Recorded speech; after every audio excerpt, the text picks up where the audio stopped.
Israel ने Hamas के नए चीफ याह्या सिनवार को मारने की आखिरी तैयारी कर ली है। इजराइल ने दावा किया है कि ऐसी 80% सुरंगों को तबाह कर दिया जाएगा जो कि गाजा से बाहर जाने का रास्ता थी। ऐसे में सिनवार जिस सुरंग में छिपा हुआ है वहां पर अब ब्लैक कैट फोर्स को उतार दिया गया है।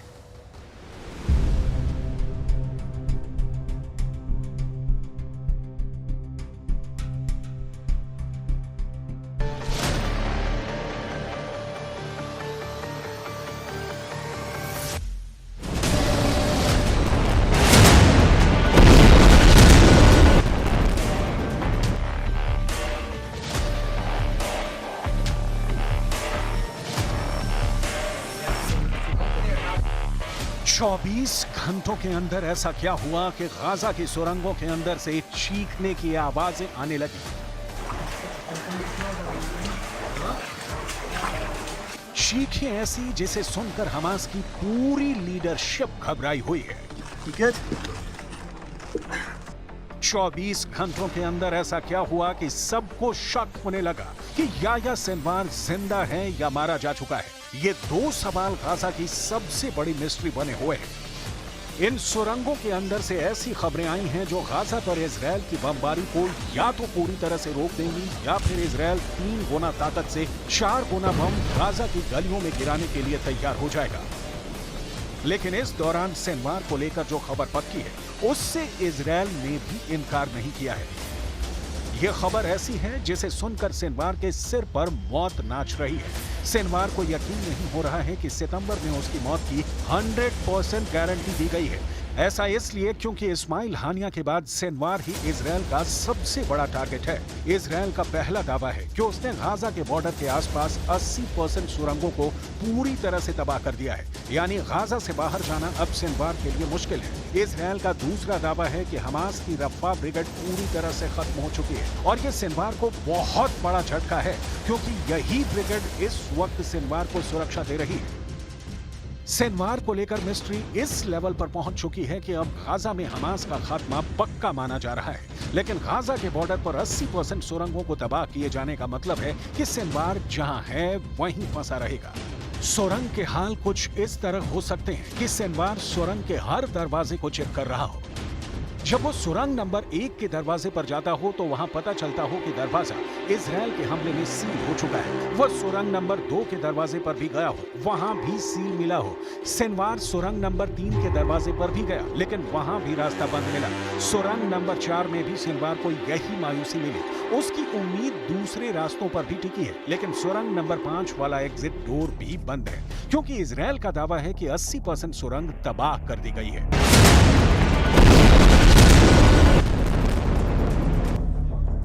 सिनवार जहां भी है, जैसा भी है, ये बात तय है कि वो फंसा हुआ है। उसके बाहर निकलने का मतलब मौत है और उसके सुरंग में फंसे रहने का मतलब भी मौत मानी जाएगी। लेकिन इस्माइल हानिया की हत्या के बाद सिनवार के सिर पर अब ऐसी जिम्मेदारी डाल दी गई है जो हमास का कोई और कमांडर उठाना नहीं चाहता। एक तरह से याह्या सिनवार के सिर पर मौत नाच रही है। हमास की लीडरशिप संभालने के बाद एक तरह से सिनवार को मौत की दावत मिल चुकी है। सिनवार कब मारा जाएगा, अब इसका फैसला नेतन्याहू को करना है क्योंकि गाजा पर 100% कंट्रोल तो इजराइल का ही है और हानिया की हत्या के बाद अब इजराइल का अगला टारगेट याह्या सिनवार ही है।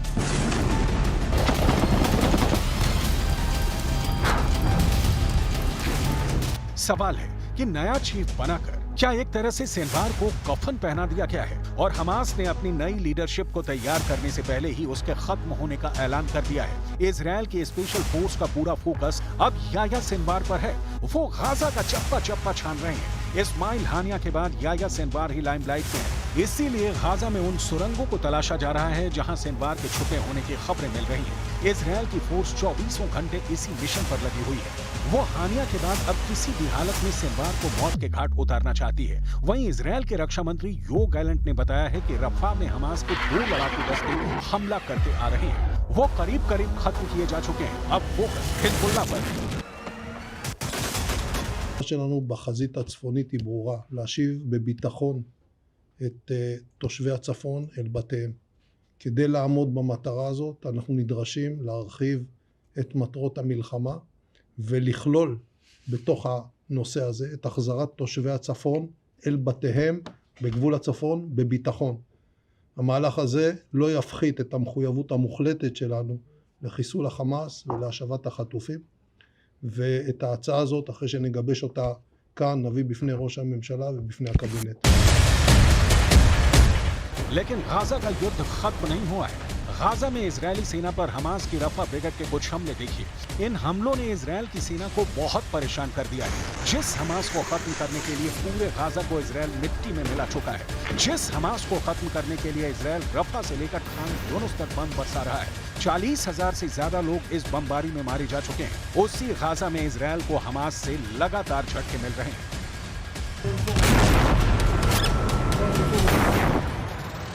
आखिरी बार जब इजरायल के कमांडो सिनवार के करीब पहुंचे थे, वो दिन था 31 जुलाई। इजरायली कमांडो जब दक्षिण गाजा में उस सुरंग में पहुंचे जहां सिनवार के छुपे होने की खबर थी, तब सिनवार वहां से भाग चुका था, लेकिन वहां जो मिला उसे देखकर इजरायल की फौज दंग रह गई थी। इस सुरंग में सिनवार के पास थे 83 करोड़ रुपए, जिन्हें छोड़कर वो भाग गया। जहां सिनवार छुपा हुआ था, वहां ये रकम सिनवार ने अपने पास रखी हुई थी। अब सवाल है कि सिनवार इतनी बड़ी रकम का क्या कर रहा था? इसमें कोई शक नहीं कि सिनवार बहुत चालाक है। वो हमेशा से हमास का बहुत ही सयाना कमांडर माना जाता रहा है। यही वजह है कि अब तक वो जिंदा भी है और इजरायल की सेना उसे लाख कोशिशों के बावजूद नहीं मार पाई है। इजरायल की इंटेलिजेंस से सिनवार के बारे में बहुत चौंकाने वाली बातें पता चली है, जिसकी वजह से गाजा में उस तक पहुंचना बहुत मुश्किल हो गया है। सिनवार इलेक्ट्रॉनिक कम्युनिकेशन यानी मोबाइल या सैटेलाइट फोन जैसी कोई चीज इस्तेमाल नहीं करता। अपने बमबाज दस्तों को मैसेज पहुंचाने के लिए वो ह्यूमन कोरियर सिस्टम यानी हमास के लड़ाकों को ऑर्डर देता है। गाजा से अलग एक बहुत बड़ा विवाद इजरायल के अंदर शुरू हो गया है, क्योंकि इजरायल की खुफिया एजेंसी शिन बेत के चीफ ने नेतन्याहू पर बहुत ही बड़ा इल्जाम लगा दिया है।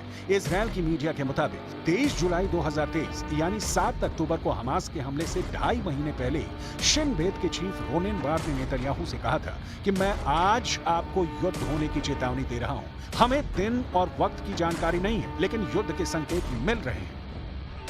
इसके ठीक 2.5 महीने बाद हमास का हमला हुआ और फिर युद्ध शुरू हो गया। यानी इजरायल की इंटेलिजेंस एजेंसी को मालूम था कि जंग होने जा रही है और नेतन्याहू को इस बारे में बता दिया गया था। चेतावनी हर मोर्चे की थी, जिसमें गाजा भी था, वेस्ट बैंक भी था और उत्तरी इजरायल और लेबनान बॉर्डर पर हिजबुल्लाह से भी युद्ध का सिग्नल मिल रहा था। शिन बेत चीफ रोनेन बार ने इसके बारे में इजरायल में विपक्ष के नेता याइर लापिड को भी बताया था। तब 20 सितंबर को लापिड ने इजरायल में एक प्रेस कॉन्फ्रेंस करके ये मुद्दा उठाया था कि इजरायल कई मोर्चों पर घिर गया है, लेकिन नेतन्याहू ने साफ इनकार कर दिया। इजरायल के पीएमओ ने जवाब दिया है कि नेतन्याहू को युद्ध के बारे में कोई चेतावनी नहीं मिली थी। ये बात पूरी तरह गलत है कि प्रधानमंत्री को कोई ऐसी जानकारी दी गई थी। इजरायल की राजनीति इस वक्त तलवार की धार पर चल रही है। माना जा रहा है कि नेतन्याहू का कार्यकाल तब तक चलेगा जब तक युद्ध जारी रहेगा। इसीलिए हमास के कब्जे से बंधकों को आजाद कराने और सीज फायर न करने को लेकर भी नेतन्याहू के खिलाफ इजरायल के अंदर गुस्सा बढ़ता जा रहा है। दक्षिण इजरायल के किबुत्ज नेरिम इलाके के ये वो लोग हैं जिनके रिश्तेदारों को हमास ने बंधक बनाया हुआ है। नेतन्याहू सीज फायर के लिए राजी नहीं हुए, इसलिए इन्होंने खुद गाजा के अंदर जाने का फैसला किया। सबने ऐसी टी शर्ट पहनी है जिन पर बंधकों की तस्वीरें हैं और ये उस बॉर्डर पर पहुंच गए जहां गाजा के अंदर जाने का रास्ता है।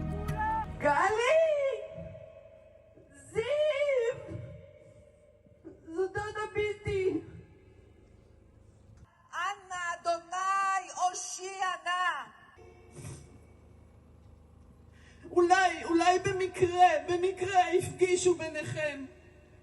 אנא אדוני הושיע נא. כרמל! כאן גיל ושי בני דודים שלך. כרמלי! אני יודעת שאת יודעת שאמא לא בחיים, אבל תדעי שאבא בחיים. אבא אשל מחכה לך. לא בעסקה, גם את תחזרי בעסקה בקרוב. כרמלי! इन लोगों को रोकने के लिए इजरायल की पुलिस एक्टिव हो गई, क्योंकि मामला वॉर जोन का है जहां इस वक्त ऐसी बमबारी हो रही है जिसे देखकर पूरी दुनिया हैरान है, लेकिन असहाय भी महसूस कर रही है। 11 महीने से जारी युद्ध में अब तक गाजा के अंदर 40,600 लोगों की मौत हो चुकी है। मरने वालों में करीब 17,000 बच्चे हैं। बमबारी में 1 लाख से ज्यादा लोग घायल हुए हैं। दूसरी तरफ हमास के पास अब भी 107 इजरायली बंधक हैं और उन्हें आजाद कराने के लिए नेतन्याहू और हमास की सीज फायर डील फंस गई है। We were trying to get into Gaza to get our hostages back, our family members. Our military stopped us. They're trying to defend and protect us. But the hostages aren't protected there. We have to sign a deal now and get all the hostages back. And we're calling our Prime Minister. If you can't do this, we'll get inside and we'll bring them back ourselves. Bring them home now! Bring them home now! Bring them home now! Netanyahu के लिए message साफ है कि Hamas के हानिया को मारकर भी Netanyahu चैन से नहीं बैठ पाएंगे, क्योंकि याह्या सिनवार अभी जिंदा है और हमास के पास अब भी करीब 107 इजरायली बंधक हैं। वहीं इजरायल की जनता ही नेतन्याहू के लिए बहुत बड़ी चुनौती बन चुकी है। रूस यूक्रेन युद्ध में सितंबर में बड़ा उलटफेर होने जा रहा है। जब यूक्रेन दावा कर रहा था कि वो रूस में कई किलोमीटर भीतर घुस चुका है, तभी दूसरी तरफ पुतिन ने यूक्रेन पर एक ऐसा हमला कर दिया जिसके बाद रूस का अगला टारगेट राजधानी क्यों बनती हुई नजर आ रही है।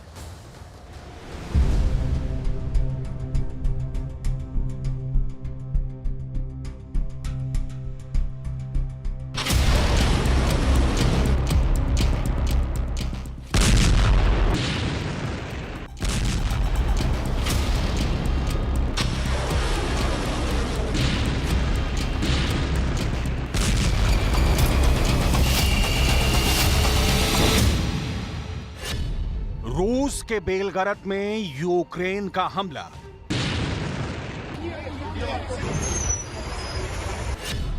यूक्रेन के खार्किव में रूस का हमला। यूक्रेन के सुमी में रूस का हमला। टॉप कमांडरों के साथ ज़ेलेंस्की की बैठक। तस्वीरें बहुत डरावनी हैं। रूस यूक्रेन युद्ध का ये भयावह विनाश काल है। 2.5 सालों में इतना भीषण हमला नहीं हुआ जैसा अब हो रहा है।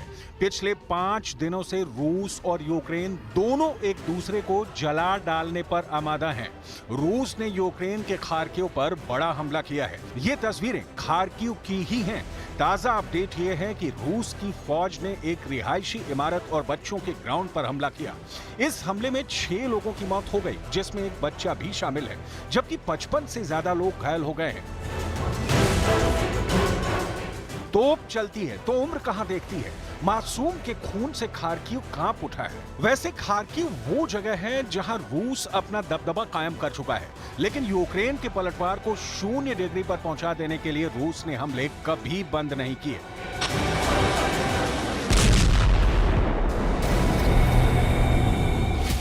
आपको आगे दिखाएंगे कि यूक्रेन के जलते शोलों ने कैसे रूस को तबाह कर डाला है। उसके पहले रूस के गाइडेड बम कैसे यूक्रेन को जलाकर राख कर रहे हैं, देख लीजिए।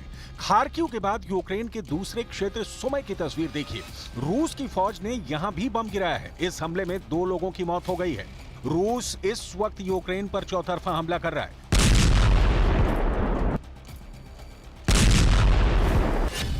खार्किव, सुमी के अलावा डोनेत्स्क और लिविका, कोमिशिविका, माइकोलाइविका, नोवोजेलैंड को टारगेट कर रहा है।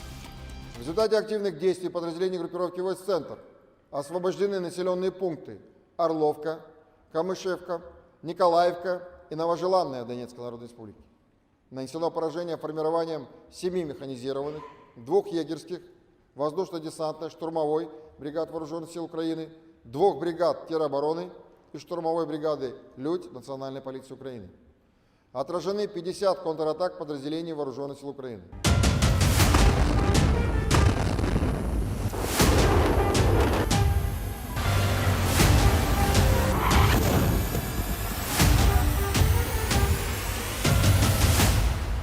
इन हमलों में रूस को कामयाबी जितनी मिलनी चाहिए उतनी जमीन पर नहीं दिख रही। युद्ध की शुरुआत में यूक्रेन की जिन जगहों को रूस निशाना बनाता था वहां से लोग पलायन करने लगते थे। ज़ेलेंस्की की फौज भी पीछे हट जाती थी। इंटरनेशनल बिरादरी पुतिन की आलोचना में जुट जाती थी। लेकिन अब यूक्रेन के लोग और फौज पुतिन के हमले को रूटीन मान चुके हैं। खून और लाशें देखने की आदत बन गई है। इसका असर ये हुआ है कि रूस की सेना से लोगों ने डरना छोड़ दिया है। इसका असर सिर्फ यूक्रेन के अंदर नहीं दिख रहा, यूक्रेन की फौज की रूस के भीतर घुसकर बढ़त में भी दिख रहा है। रूस अब तक यूक्रेन पर हमला कर खुद को महफूज मान रहा था, लेकिन अब पुतिन के पांव तले से उनकी जमीन ही खिसकती जा रही है। यूक्रेन पुतिन से भी बड़ा हमला कर रहा है। यूक्रेन ने ताजा दावा किया है कि वो रूस के कुर्स्क में 2 किलोमीटर और भीतर घुस गया है। 100 से ज्यादा इमारतों पर कब्जा कर लिया है।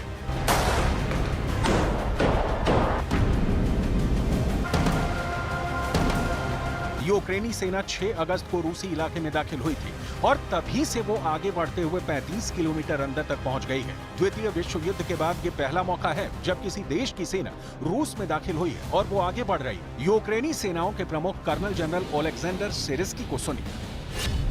रूस की भूमि पर कब्जे का विस्तार करते हुए यूक्रेन की सेना कुर्स्क में 2 किलोमीटर और आगे पहुंच गई है। इस प्रकार से करीब 1300 वर्ग किलोमीटर रूस का इलाका यूक्रेन के कब्जे में आ गया है।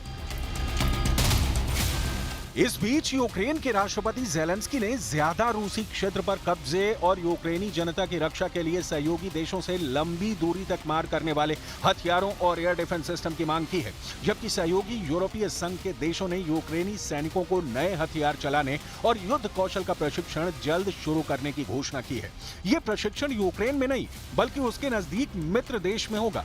ज़ेलेंस्की फ्रंट पर खेल रहे हैं तो ये कोई ताज्जुब की बात नहीं है। नाटो से मिल रहे समर्थन के कारण इसी की आशंका जताई जा रही है।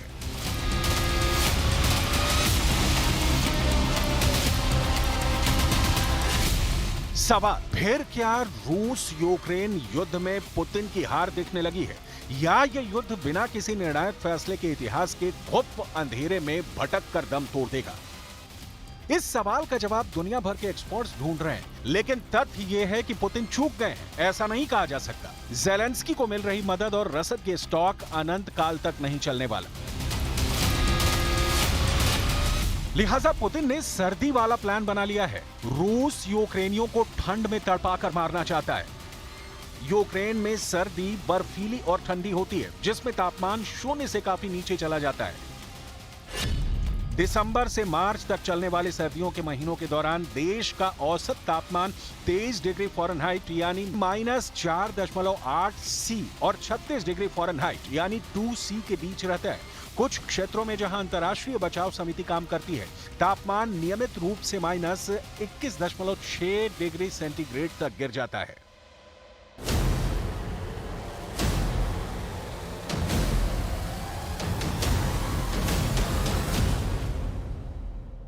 जब यूक्रेन में इतनी कड़ाके की ठंड होती है तो लोगों को गर्म रहने के लिए बिजली की जरूरत होगी।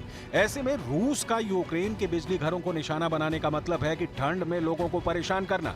अगर ज्यादा दिनों तक लगातार ऐसे हमले होते रहे तो लोगों को कपाने वाली ठंड में भी जान जा सकती है। यही वजह है कि रूस ने पिछली सर्दियों के पहले भी यूक्रेन के बिजली घरों को निशाना बनाया। अब इस साल भी सर्दी आने से पहले यूक्रेन के एनर्जी सेंटर रूसी फौज के टारगेट पर हैं। जहां रूस का टारगेट यूक्रेन है, वहीं पुतिन स्वयं टारगेट पर है। व्लादिमीर पुतिन 3 सितंबर को मंगोलिया दौरे पर जाने वाले हैं। इस बीच इंटरनेशनल क्रिमिनल कोर्ट यानी आईसीसी ने कहा है कि अगर पुतिन मंगोलिया जाते हैं तो वहां के अधिकारियों की जिम्मेदारी है कि वो उन्हें गिरफ्तार करें। मंगोलिया आईसीसी का सदस्य है, लेकिन वो आईसीसी का आदेश मानने के लिए बाध्य नहीं है। हालांकि अगर वो पुतिन की गिरफ्तारी नहीं करता तो उसके खिलाफ प्रतीकात्मक कदम उठाए जा सकते हैं। पिछले साल मार्च में आईसीसी ने पुतिन के खिलाफ अरेस्ट वारंट जारी किया था। कोर्ट ने यूक्रेन में बच्चों के अपहरण और डिपोर्टेशन के आरोपों के आधार पर पुतिन को वॉर क्राइम के लिए जिम्मेदार माना था। यह पहला मौका था जब आईसीसी ने संयुक्त राष्ट्र सुरक्षा परिषद यानी यूएनएससी के किसी सदस्य देश के टॉप लीडर के खिलाफ अरेस्ट वारंट जारी किया था। आईसीसी के पुतिन के नाम वारंट जारी करने पर रूस ने अपमानजनक बताया था। यूक्रेन ने भी पुतिन के मंगोलिया जाने पर उनकी गिरफ्तारी की मांग की है। यूक्रेनी विदेश मंत्रालय ने कहा, हम उम्मीद करते हैं कि मंगोलिया को मालूम होगा कि पुतिन युद्ध अपराधी है और आईसीसी ने उनके खिलाफ अरेस्ट वारंट जारी किया है।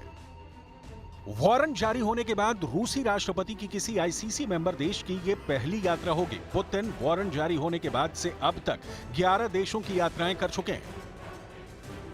इनमें चीन, नॉर्थ कोरिया, सऊदी अरब और यूएई जैसे देश शामिल हैं।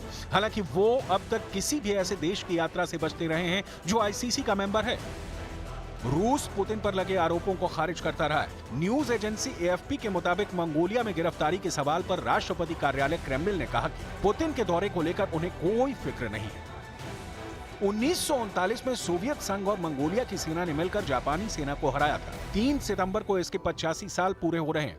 पुतिन इसी समारोह का हिस्सा बनने राजधानी उलान बटोर जा रहे हैं। आईसीसी के पास किसी को गिरफ्तार करने की शक्ति नहीं है और अपने आदेश का पालन करने के लिए वो अपने सदस्य देशों पर निर्भर रहता है। 1 जुलाई 2002 को इंटरनेशनल क्रिमिनल कोर्ट यानी आईसीसी की शुरुआत हुई थी। ये संस्था दुनिया भर में होने वाले वॉर क्राइम, नरसंहार और मानवता के खिलाफ अपराधों की जांच करती है। ये संस्था 1998 के रोम समझौते पर तैयार किए गए नियमों के आधार पर कार्रवाई करती है। इंटरनेशनल क्रिमिनल कोर्ट का मुख्यालय द हेग में है। ब्रिटेन, कनाडा, जापान समेत 123 देश रोम समझौते के तहत इंटरनेशनल क्रिमिनल कोर्ट के सदस्य हैं। पुतिन आगे क्या करेंगे? ज़ेलेंस्की के दिमाग में रूस में घुसने के बाद क्या करने का प्लान है और मंगोलिया पुतिन के साथ क्या करता है? ये वो सवाल हैं जिनका जवाब पूरी दुनिया जानना चाहती है। लेकिन ये सवाल इतने उलझे हुए हैं कि जवाब मिलने में अभी कितना वक्त लगेगा कह पाना मुश्किल है।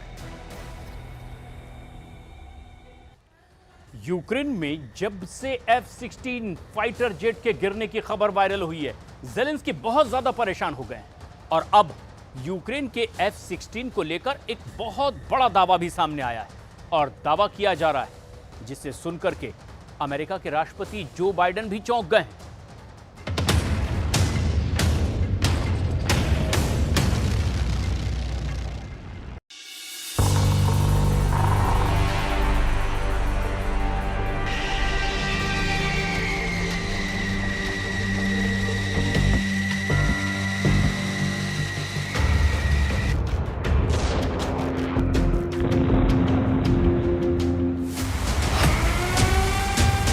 क्या अमेरिका की मिसाइल ने मार गिराया F-16?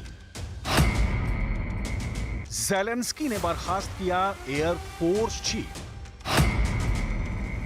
रूस के वॉर से तिलमिला गया यूक्रेन। F-16 विध्वंस पर बड़ी पड़ता है।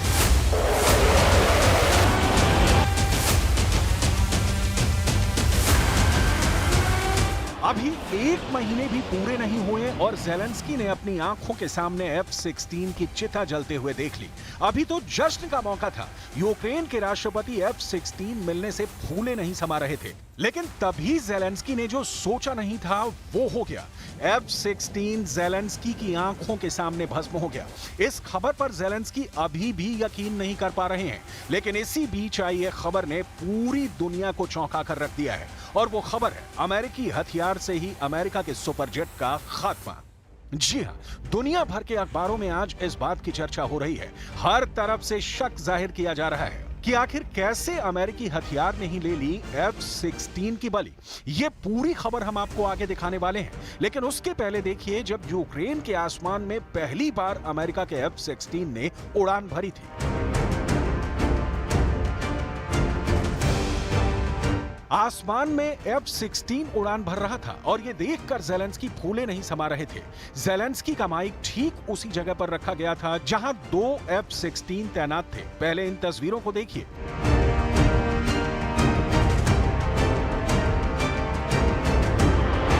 ज़ेलेंस्की के लिए यूक्रेन के आसमान में F-16 का उड़ान भरना किसी सपने के सच होने जैसा था, क्योंकि ज़ेलेंस्की रूस को जवाब देने के लिए इस फाइटर जेट की मांग काफी वक्त से कर रहे थे।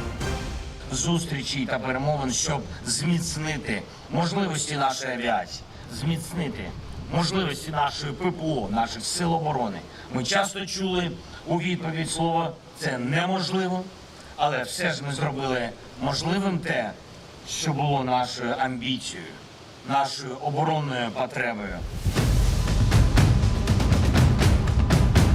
लेकिन ज़ेलेंस्की की ये खुशी महीने दिन भी नहीं टिक पाई और ज़ेलेंस्की का सबसे मजबूत हथियार हवा में ही चकनाचूर हो गया। अपने सबसे पावरफुल जेट की बर्बादी पर ज़ेलेंस्की तिलमिला चुके हैं। ज़ेलेंस्की ने तुरंत ही फैसला लेते हुए यूक्रेन एयरफोर्स के चीफ को बर्खास्त कर दिया है और अब जांच भी शुरू हो चुकी है। Зараз у Харкові тривають рятувальні операції в місцях влучання російських бомб. На жаль, є загиблі. Серед них дитина, дівчина Софія. Цієї осені їй би виповнилось 15 років. Мої співчуття рідним і близьким. Багато поранених, усім надається допомога. Рятувальники роблять все, щоб врятувати якнайбільше життів. Я дякую всім, хто задіяний, хто підтримує Харків, харків'ян.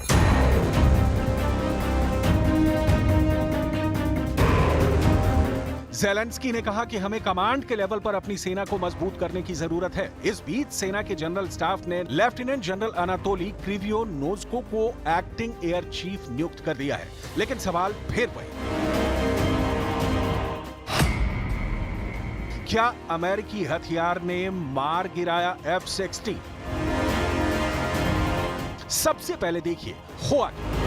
फेसबुक पर पोस्ट किए गए यूक्रेनी सेना के एक बयान में कहा गया कि लड़ाकू विमान सोमवार को उस समय दुर्घटनाग्रस्त हो गया जब रूस ने यूक्रेन पर एक बड़ा मिसाइल और ड्रोन हमला किया। यूक्रेन के राष्ट्रपति वोलोदिमीर ज़ेलेंस्की ने कहा कि कुछ रूसी मिसाइल और ड्रोन को उनके लक्ष्य तक पहुंचने से पहले ही F-16 विमानों ने मार गिराया, यानी F-16 उस वक्त क्रैश हुआ जब रूस ने यूक्रेन पर एक बड़ा मिसाइल और ड्रोन हमला किया था। उस वक्त रूस के हमलों को रोकने के लिए यूक्रेन का F-16 आकाश में था।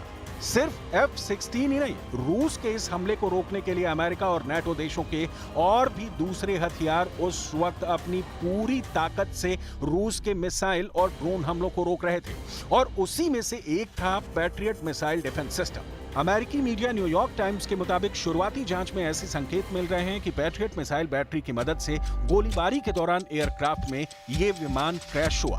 न्यूयॉर्क टाइम्स की इस रिपोर्ट में पायलट की गलती और तकनीकी खराबी के भी संकेत मिल रहे हैं।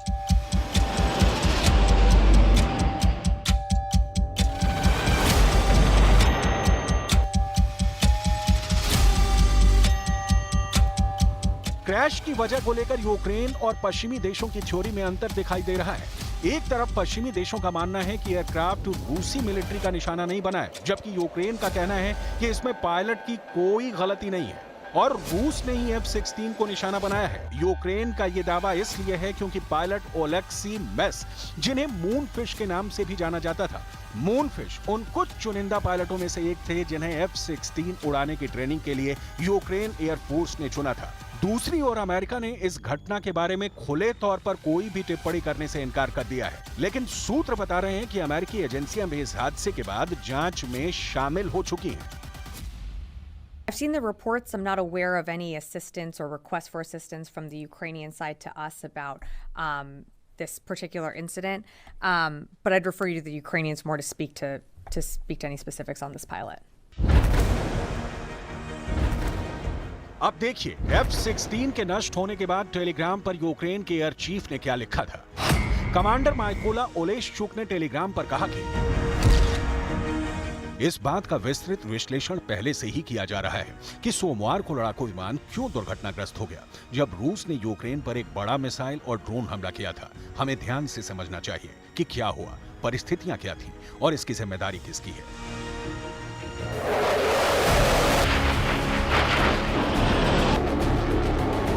वहीं इसके बाद यूक्रेनी राष्ट्रपति ने वायुसेना कमांडर को बर्खास्त कर दिया। यूक्रेन को सिर्फ F-16 का ही झटका नहीं लगा है, रूस ने अपने एयर डिफेंस सिस्टम से यूक्रेन का MiG-29 भी मार गिराया है। रूसी एयर डिफेंस ने कई यूक्रेनी मिसाइलों, रॉकेटों और ड्रोन्स को भी मार गिराया। रूस ने शुक्रवार को दावा किया कि उसकी सेना ने पिछले सप्ताह यूक्रेनी ऊर्जा सुविधाओं और सैन्य हवाई अड्डों जैसे कई महत्वपूर्ण ठिकानों पर हमला किया था।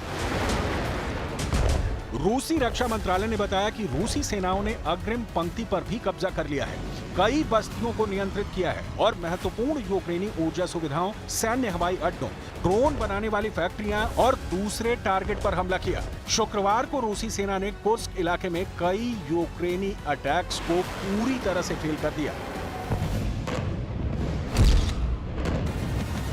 वहीं यूक्रेन का दावा है कि उसके सैनिकों ने रूस के कुर्स्क इलाके में लगभग 1300 वर्ग किलोमीटर रूसी इलाके पर कंट्रोल कर लिया है, जबकि रूस का दावा है कि उनकी तरफ से हुए हमले में यूक्रेन के लगभग 6600 सैनिक मारे गए या घायल हुए हैं और 70 से अधिक टैंक और कई बख्तरबंद वाहन नष्ट हो गए हैं। हालांकि रूस के दावों की अभी तक पुष्टि नहीं हुई है। फिलहाल रूस यूक्रेन जंग में यूक्रेन को F-16 के रूप में एक बड़ा नुकसान हुआ है, क्योंकि जेलेंस्की को F-16 के लिए काफी लंबा इंतजार करना पड़ा था। वोलोदिमीर जेलेंस्की रूस के अटैक के बाद से ही पश्चिमी देशों से लड़ाकू विमान की मांग कर रहे थे। पहले तो पश्चिमी देशों ने F-16 देने पर हिचकिचाहट दिखाई। नीदरलैंड और डेनमार्क ने 2023 की गर्मियों की शुरुआत में उन्हें F-16 देने का वादा किया था और अब जब F-16 यूक्रेन पहुंचा तो पहले महीने में ही उसके साथ ऐसा हो जाएगा, ऐसा जेलेंस्की ने कभी सोचा भी नहीं होगा। फिलहाल यूक्रेन के F-16 के साथ क्या हुआ, ये साजिश है या इंसानी भूल, इसके लिए जांच का इंतजार करना पड़ेगा।